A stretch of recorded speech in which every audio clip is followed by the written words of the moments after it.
Network Entertainment.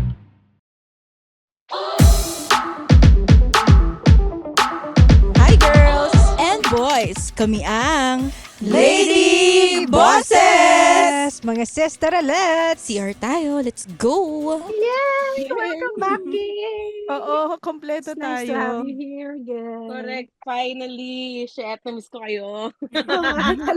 talaga di ko ma-imagine na parehas tayo may hawak ng baby ngayon. Correct. Kahit ako. Feeling ko pamangkin ko nga lang ito. Inaantay kong kuhain ng magulang sa akin. Walang bawian. Sabi ko nga sa'yo, pwede na tayo Ano? mag-show eh. Pagka-turn mo, if-feed mo Donkey. Pag-turn ko na, if-feed mo si Marcy. Sobrang cute nun. Huwag mo papadede sa akin kasi wala nang tiwala. Powdered milk na. So what's up? What's your ask ko lang, girls? So, eto nga. Ask ko lang. Ano bang usually na pinag-aawayin ng parents nyo? Parents. Hanggang ngayon? Oo. Or yun nung unang panahon? Pwedeng nung unang panahon, basta yung common na talagang yun at Issue. yun na lang palagi, oo.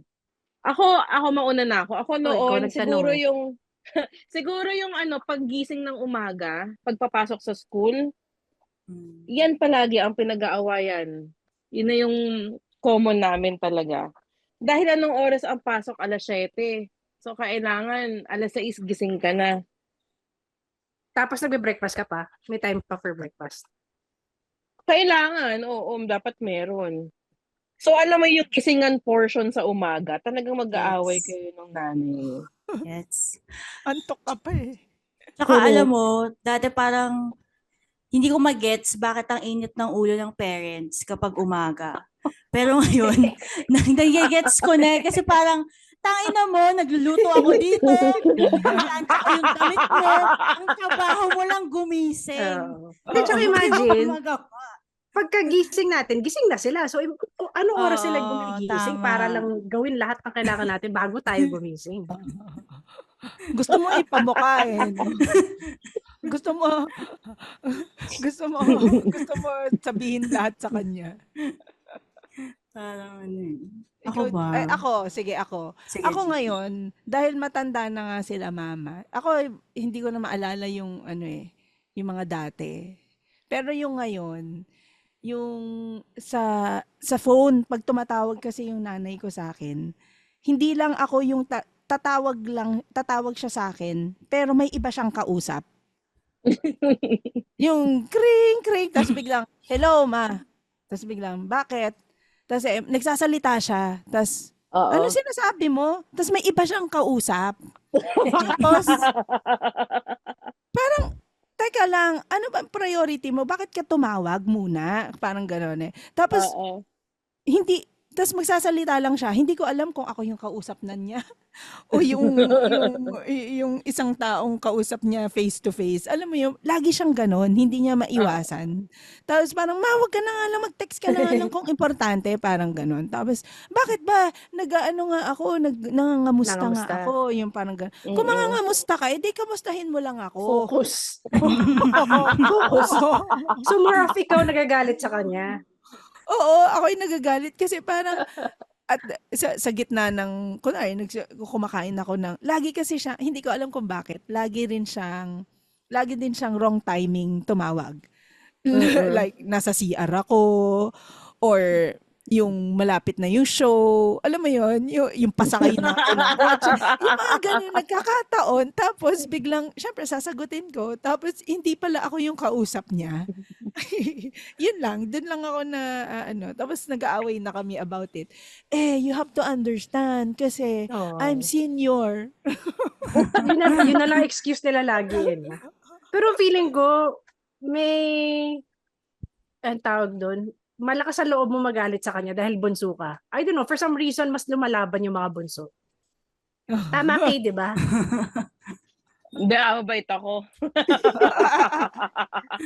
Kasi parang ako hindi ko kaya gawin sa parents ko yun eh. Yung kapatid kong bunso na lalaki, ang kayang sumagot-sagot. Or magtampo o magalit. Talaga? May Observation lang. I don't wanna generalize. Siguro, pwede ngang ganun. Kasi siguro kasi yung bunso mas close sila dun sa parents eh. Dahil mas Oo. matagal yung Mm. pinagsamahan nila. Mas Or, matagal na iwan sa bahay. Oo. Oo. natikman na ng mga ng mga matatanda kung paano pumalo yung nanay. Ay, oo. Baka nga, parang natuto na yung mga magulang sa bunso. Iba na Natakot yung na parenting sila. style nila. Takot na sila. Kung, ba't mo ako sinasagot? Ganun. Ikaw, Jeline. Hindi na kami nag-aaway ngayon eh. Pero parang yung mga ano na lang, moments na tatahimik ako. May Ah. mga ano sila eh. Parang yung tatay ko Trumpster na. Ah! Tapos yung nanay, Ano yung siya? nanay Ano? ko Trumpster. Trump supporter. Ah, Trump! Oo. Ah. Parang mahilig siya manood ng yung mga alt-right na YouTube videos, ganun. Tapos si mama ko naman, ano na siya, anti-vaxxer na siya. So parang okay na kami ngayon. Okay na yung relationship namin ngayon. Pero pagka susundot sila ng mga ganun, yung mga isi-share sila na ganun, tatahimik na lang ako. Pero Natatawa kayo nga. nagpa-vaccine kayo? Pati ba si Oo, Lucas, pinavaccine niyo? oo. Parang Nagalit sila? hindi naman. Pero sabi ni mama, ano daw, may nabasa daw siya na dahil daw sa vaccine, kaya dumadami yung mga may autism ngayon. So parang, Talaga. so parang tahimik na lang ako, ganun, ganun ba? Pero nung bata ka, pinavaccine ka rin niya. Oo, pinabaksin naman kami. Kaya siguro na-prove niya na. Tama. Na-confirm niya. Confirm niya. Hindi, ang alam ko yung mga anti-vaxxers, karaniwan yung mga millennials at saka mga Gen X, Gen Z. Dahil sa parents. ano yan, yung dengue, Ayun, Dengue. dengue Oo, siya. dengue siya. Yun. Iba naman yun, Dati naman, nakakamatay yun. hindi naman uso yung mga anti-vaxxer sa atin eh. Pero Na- marami ding boomer na susceptible nga sa mga ganyan. Di ba yung tatay din ni Aldo, parang kinuwento niya, sa aliens naman yata. Parang ganon, may Ang mga ganon cute. sila, na ano sila sa rabbit hole. Yeah, I get it. Kasi hindi sila sanay sa social media eh. So lahat ng Mhm. nakikita nila, pinapaniwalaan kagad nila. Yeah. Lalo Trump. Yung mga Trump supporter, ganyan din eh. Mm-mm. Pero nakatawa doon, di naman siya taga-US. Hindi nga. Pero kasi parang naglalatch doon yung mga evangelical Christians, yung mga extreme Oh. conservatives. Kaya, Oh, yeah. Mm. Yeah, I could see the point. Mm. Ako, Mm-mm. pinag-aawayan namin ng parents ko ng bata ko. More of boyfriend. Maaga ako nagka-boyfriend eh. 15 years old yung first Oh. boyfriend ko. Tapos, mga long-term relationship kagad.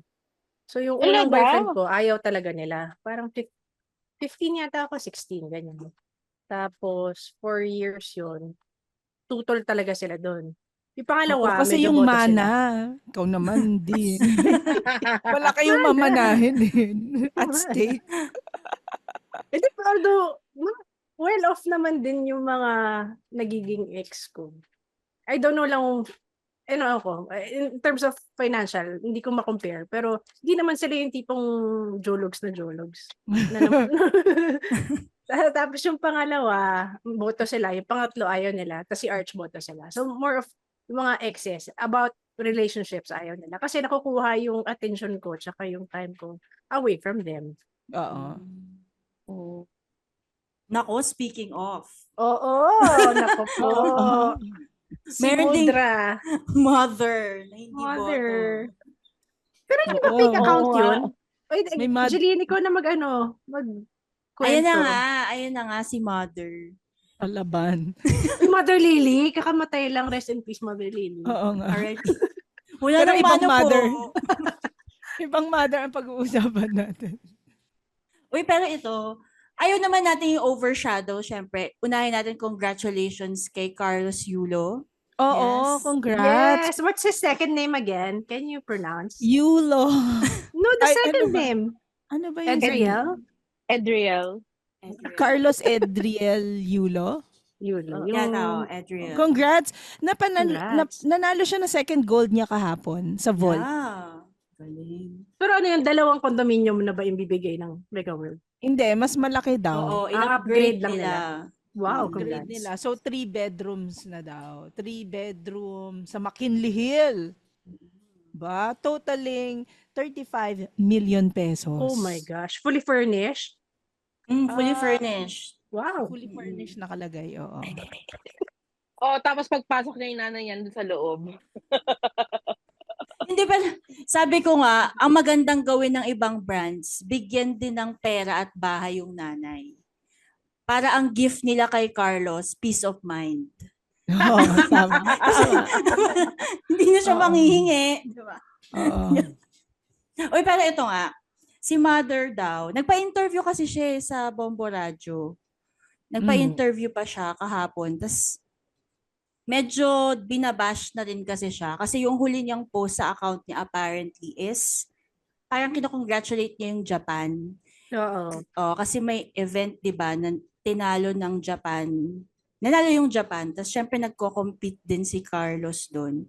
So, medyo nakakainis. Ganun. Pero nagpa-interview siya, tapos kinuwento niya, napanood din to ni Kay eh. Parang kinuwento niya, ano ba yung cause ng misunderstanding nila. And parang ang pino-point out niya is, yung babae, yung girlfriend ni Carlos. Hindi sila boto. Ganun. Bakit? Mukha bang gold digger? Hindi naman, mas matangkad siguro. Pero tsaka maganda siya. Oo. Parang Pero influencer. sinabi niya kung bakit? Mas yung una niya, medyo may disconnect nga eh. Kasi yung opening statement niya, hindi ko natapos yung interview daw kasi hindi ko kinaya. Pero yung umpisa siya dun sa, hindi siya boto dun sa babae. Kasi parang hindi daw nakakapag-focus si Carlos. Tapos biglang sumegway siya dun sa pera. Kasi daw merong napanalunan si Carlos from a previous competition. Na ginamit niya as bond ata para sa credit card. Sino gumamit? Yung girlfriend? Yung nanay. So parang yun yung cause nung pagsasar nung relationship nilang mag-ina. Na hindi baka alam ni Carlos. Baka pinansin ng girlfriend. Pwede. So parang siguro feeling niya, baka hindi naman to lumalaban dati nung nagka-girlfriend. Pumapalag na siya. Baka ganun yung ano niya.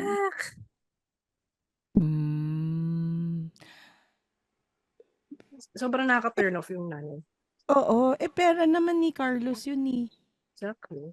Yeah. Tapos may bago siyang post na parang hindi mo makuha ang lahat ng yan kung hindi kita niluwal sa mundo. Uy, sobra naman. Parang to the point na you owe me your life. Wow.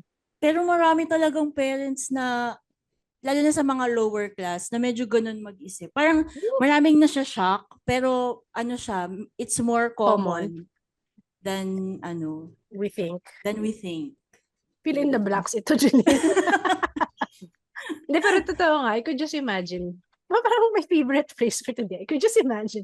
Hindi dahil, pero meron din sa side naman. Ba't ganun? Pag kanya, depende na sa social class. Sa ibang social class naman, hindi ko pinili na mabuo sa mundo na to. So, dapat bigay mo lahat ng gusto ko to the parents.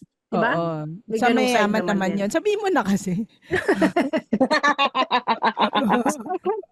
Say na sa mayayaman lang kasi posible, 'di ba meron din tayong naging topic dati na yung naghihirap na siya na sana hindi mo na ako pinanganak. As kung ganito rin pala yung buhay na ibibigay nyo sa amin. Parang ano naman Kay, masasabi mo dyan habang nagpapa-breastfeed ka? Pinili ba ni Donkey ang mabuhay sa mundo? Diyos ko, dahil walang pumili dito. Joke lang. Yung cute-cute mo naman ni Donkey. Don't say that in front of him. Hindi, joke nga lang. Joke lang sinabi. Pero galit ka. Galit yung pagkasabi. Joke nga lang eh.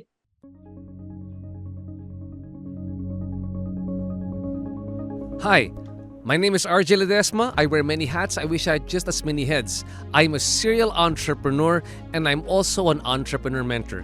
I'd like to invite all of you to please listen to the RJ Ledesma podcast. On my podcast, I listen to inspiring business leaders and entrepreneurs to learn more about how they think about doing business, what are their success secrets, and how we can replicate them, and more importantly, what business opportunities do they see emerging in the near future for us entrepreneurs.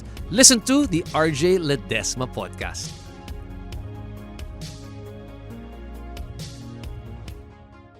Pero na-imagine mo na ba, kunyari magka-girlfriend si Donkey balang araw, tapos hindi ka boto sa girlfriend niya?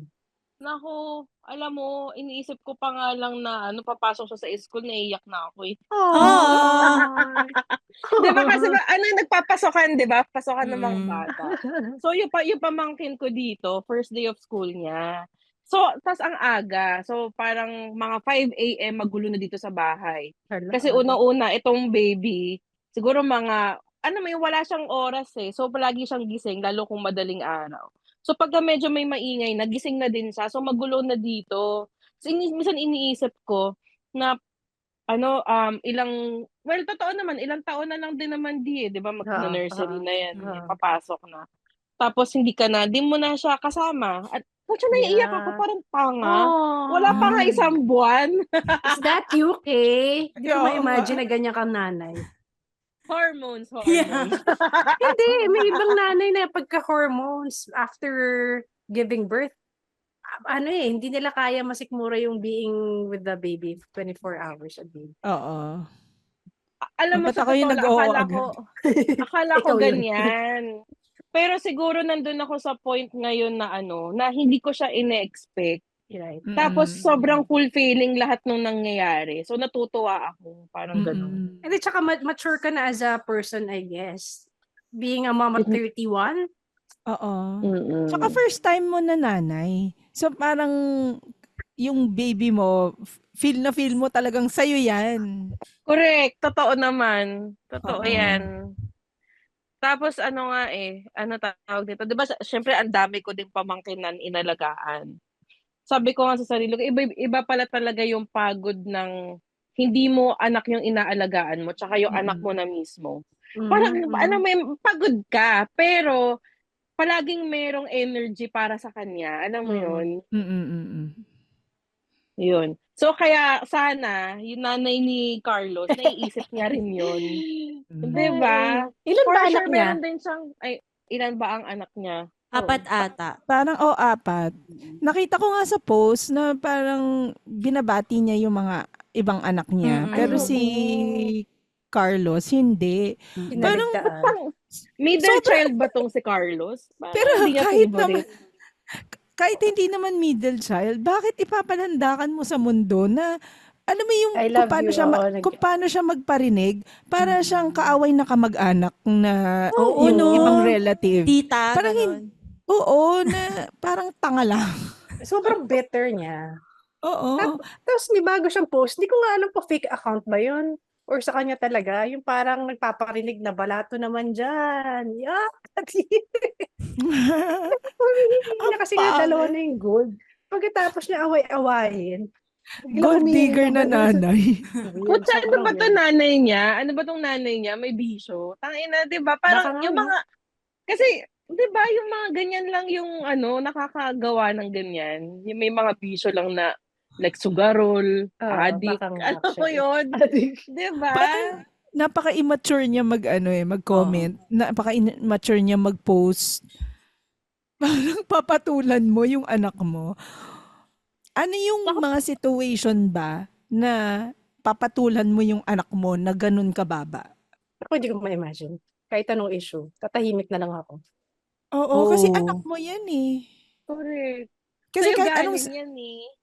kahit mali yung yung anak mo, kunwari sobrang mali yung ginawa niya, hindi mo siya aawayin in public na ganun.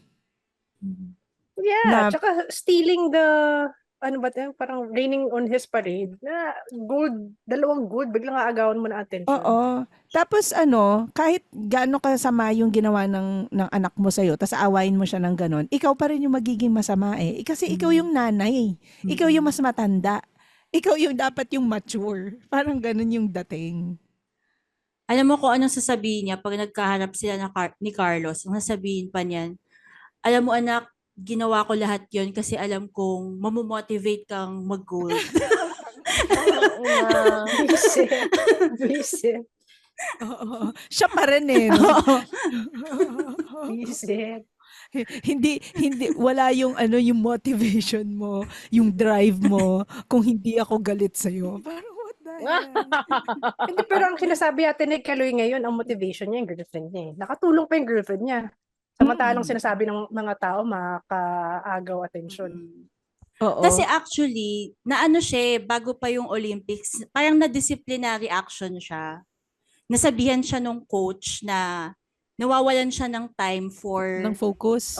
for training dahil sa love life. Pero yun Oo. pala, kasi nagji-gymnastics yung dalawang Ah, younger na kapatid niya. Parang oh. close yung coach na yun sa nanay niya. So Ah. in a way, Oh. medyo kontra talaga nila si Carlos at that time. Mm. May nakita akong post na yan ang Work-life work balance. work-life balance. Yeah.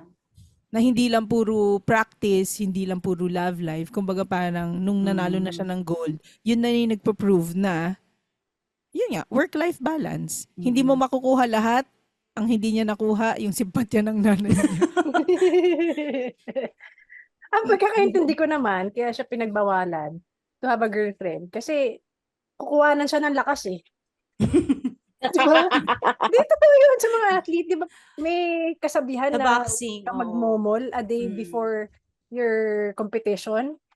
Pwede naman magmomol, wag lang mag-sex. Wala, Pag wag lang. gymnastics, feeling ko makakatulong. Mas magiging flexible pag ano.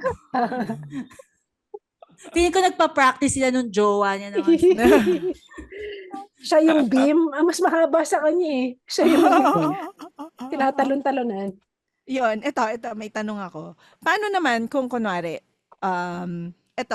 kung magkaaway kayo ng jowa or asawa mo, like si Kaloy, tsaka yung GF niya, tapos bigla siya nagkaroon ng achievement. Iko-congratulate mo ba siya kahit magkagalit kayo?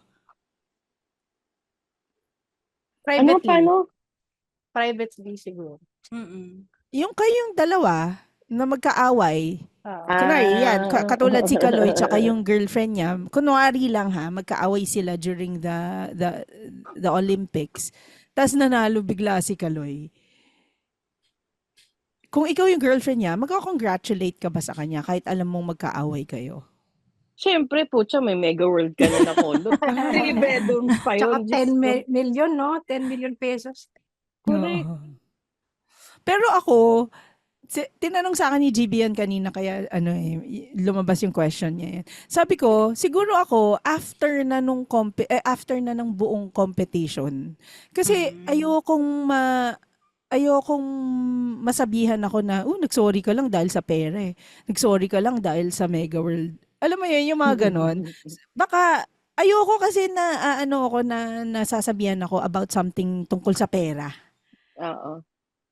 Na parang ginawa mo lang yan because of the money. Ginawa mo lang yan because of the prize. Parang gano'n. So, sa akin, after na ng buong kung wala na siyang tapos na, nag-die down na yung fame, doon ako magsasorry. Or hintayin mo na lang na siya na lumapit. Para walang O kaya, issue. Para hindi ka antayin mo na na lang, paggagahan. antayin mo na lang na ma-turn over na yung condo. Tapos bisitahin mo doon. Correct. Surprise! Tapos dala mo lahat ng maleta mo no? Nag-live Saan na yung agad. kwarto ko? Shit! Sobrang assuming. yung nanay niya, actually ngayon, feeling ko nananadya na eh. Kasi nung second gold ni Kaloy, parang, wow, congrats to gold. Kung pwede ko nga lang isang layang gold na yan. Parang gano'n, not exact words pero gusto niya isang la. Yung gano'n. Feeling ko nakaasar na talaga eh. Nakaasar na lang talaga siya kasi ang dami na niyang hate from the social media world. Tsaka alam mo yung pang-aasar niya dun sa anak niya, parang hindi siya nanay, parang hindi siya pamilya, parang alam mo yun yung inaasar mo yung kalaro mo, parang gano'n. Oo. 'Di ba? Baka naman may sayad yun. Ayun. Pero hiwalay sila ng asawa niya, no? Hiwalay ba? Wala yata. Kaya pala, sabi ko, ba't parang ibang-iba naman yung pag-support nila? Yung tatay nag-congrats no? Oo. Parang Tapos let's go, pop. Daddy yo. Let's go, papa. Parang gano'n yata or something. Kasi kung ako kay Kaloy, parang ang sakit naman na kahit papaano naman, kahit galit siya sa mami niya, tapos hindi siya suportado, tapos parang dinadagdagan pa niya by cheering on yung Japan. 'Di ba parang ang sakit? Yeah. Mm-mm. Tsaka May parang, sinabi na ba? May sinabi na ba si Kaloy tungkol dyan? Nagpa-ano na, may wala. Wala, parang busy. nag-post lang yung GF niya na, Mami, tapusin lang namin yung vault. Babalikan ka namin. Parang gano'n. Talaga? Kaya nag-post yung Ba? GF niya. Pero, mami tawag niya. Oo, parang gano'n. Shinare niya yung interview, yung video ng interview. Tapos ang caption niya gano'n. So parang natuwa din ako sa GF kasi parang siya yung sumasalo Oo. nung bad side nung publicity na to. Tapos si Kaloy, parang focus siya dun sa yung paano siya Tama, nanalo, oo. ganyan. Oo. Baka hindi pwedeng, baka sinabihan na siya na, wag ka na muna mag-social media Oo. Pwede. Screen para niya focus. Correct. Oo. Baka wala pa siyang alam. Pwede kayang wala pa siyang alam. Oo, tungkol sa malamang issue. wala pa muna. siyang alam. Posible. Para hindi ma-distract. Mm. Oo. Yung girlfriend niya lahat ng no? Yung anong tawag doon? Shock absorber. Shock absorber. So, imaginein mo na lang na kunyari, ikaw yung girlfriend, tapos si Kaloy, wala pa siyang alam. So, ikaw lahat alam mo na. Parang, nako talaga, pagkatapos ng competition, mag-uusap tayo. Nako talaga, nako. Ganun ka lang ng Nagigil na ganun, eh, no? no? Oo. Oo. Tapos pagtapos Ako na, kung alam no? mo lang. Tapos right after, no? Talagang, alam mo ba? Buhos na buhos eh, no? Gigil na gigil ka na eh.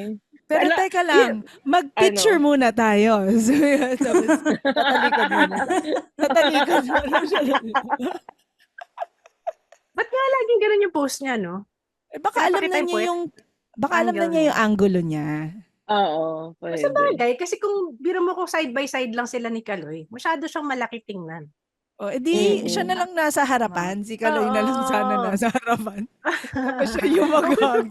Oh, ang cute. Pag side by side sila, mukha sila mag-ate. Oo. Kaya kailangan medyo may posing ng Oo. konti. Eh, tsaka naka-bend siya na konti. Na-adjust niya ng Oo. konti height. Oo. Pero ganyan nga tingin ko yung nagiging issue. Pagka kunyari masyadong nagiging successful na yung anak. Tapos, ang nasi-threaten yung magulang na pag nagpakasal na, yung accountability ng anak nasa spouse. Parang yung kay Sarah, di ba? Mami define. Magiging conjugal, yung property and financial capacity ng anak mapupunta dun sa asawa. O kasi 'di ba si Mami Divine ang manager ni Sarah eh. Ang Tama ba? manager pala siya Oo. mismo. Oo. Siya ang may hawak ng finances ni Sarah. Hanggang ngayon ba may issue sila? Wala Siguro. na siguro. Tatlo yung nilalagay sa social media ngayon eh. Parang iwasan ang mga ang mother-in-law na may pangalan na Angelina ba? Angelina, Divine, at saka Raquel. Sino yung Raquel? Kay Charisse. Yung sa- Hindi, oo, sorry. kay Kay Jake Charisse. Cyrus. Sorry. Sorry. May issue rin pala yun. Shucks, may kakilala akong Raquel yung nanay niya. Kasi gano'n. Mother-in-law. Ganun din.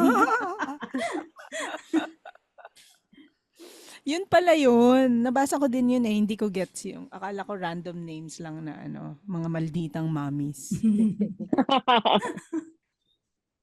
Hindi pala. Pero at this situation, bakit hindi umiimik? Halimbawa, yung tatay ni Sarah, yung tatay ni Jake, or meron ba silang side of the story din? Or they side on the mom? Parang tahimik eh. Eh, di ba laging, kasi yung... nagmamaldita yung nanay lang, tsaka kontrabida yung nanay lang. Eh, di ba yung mga... mag-add. Sige, go. At saka yung mga lalaki, wala naman silang pakialam sa mga ganyan eh, kahit nag-aaway. Di ba? Wala naman silang pakialam kahit away-awayin mo na yung mga hindi maiimik yan eh. Eh, wala ka makukuha sa kanila. Eh, problema, wala rin silang ginagawa para itigil yung away.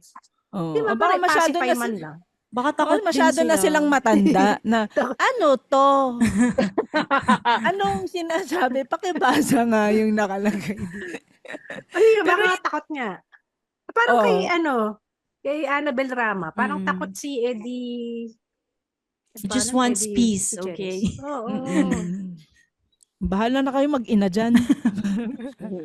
Pero Wala pag na kayo kunyari, alam nyo ganun yung magiging future mother-in-law nyo, papakasalan nyo pa rin yung anak nila. Parang yung nangyari Oo. kay... Oo. Sarah. Oo. Sarah. Sa akin, oo. Basta kakausapin Sarah ko lang Lubati, yung asawa. Kakausapin ko lang yung asawa ko na parang kung pwede, yung family affairs natin, iba, dyan sa Oo. ilayo natin yung family affairs natin. Dyan sa kung ano mang family affairs ng ano nyo.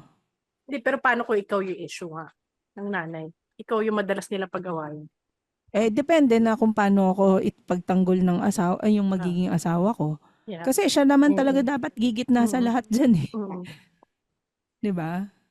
Pero kung nakikita ko ng hindi niya ako pinagtatanggol, nakikita ko ng talagang may tendency siyang mas kampihan yung kung alam kong nasa tama ako tapos kakampihan niya, nakikita ko may tendency siyang kakampihan niya yung yung mother-in-law kaysa yung nanay niya kaysa ako. Then syempre mag-iisip na ako kung itutuloy ko ba yung kasal with him. Ang maganda lang dito kay Kaloy, hindi kasi talaga yung GF yung problema. Parang nagiging scapegoat lang siya. May issue talaga sila sa pera eh. 'Di ba? Kahit wala yung girlfriend, parang nasisisi lang siya kasi pumapalag na si Carlos, pero talaga, may issue talaga between the mom and Carlos. So, kailangan niyang Nagiging rason manindigan para sa sarili niya. Totoo. Hindi siya torn lang basta. Hindi Alam na niyo siya push over. Alam niyo kung ano yung malungkot? Yung dalawang kapatid ni Carlos, parang galit din sa kanya. Bakit? The younger ones? Oo. Who Kasi also do syempre, gymnastics? inaano sila nung nanay.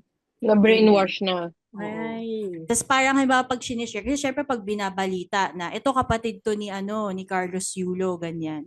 Parang pumapalag sila na, wag niyo na pong sabihin yan kasi naghirap po sila on their own. Hindi naman namamana yung galing sa gymnastics, parang ganun.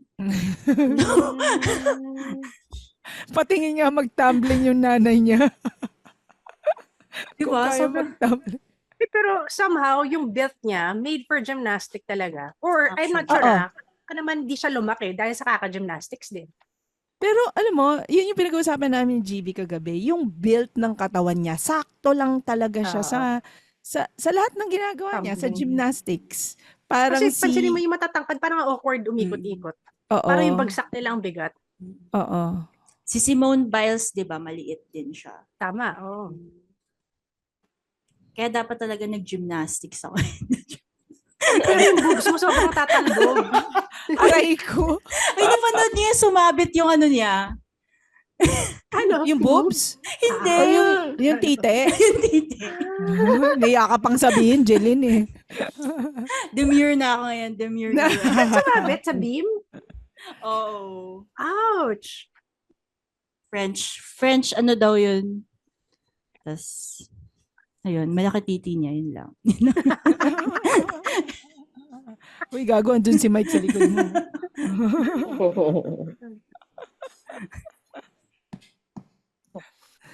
So mula sa kaboses ninyong komportable magsabi ng tite sa podcast, Ginny Lakay. Mula sa kaboses niyong updated pa rin sa showbiz happening, Janine Cubillas. Mula sa kaboses niyong hindi magiging monster-in-law, promise, si D. Mula sa kaboses niyong padede mom, Yeah! Kay Asko, kami ang Lady! Boses! The opinions of podcast creators, hosts, and guests are not necessarily reflective of the official stance of the Pod Network Entertainment, its hosts, or other network programs. The content created by the people behind the podcast is personal and not meant to harm any religion, ethnicity, group, organization, company, or individual.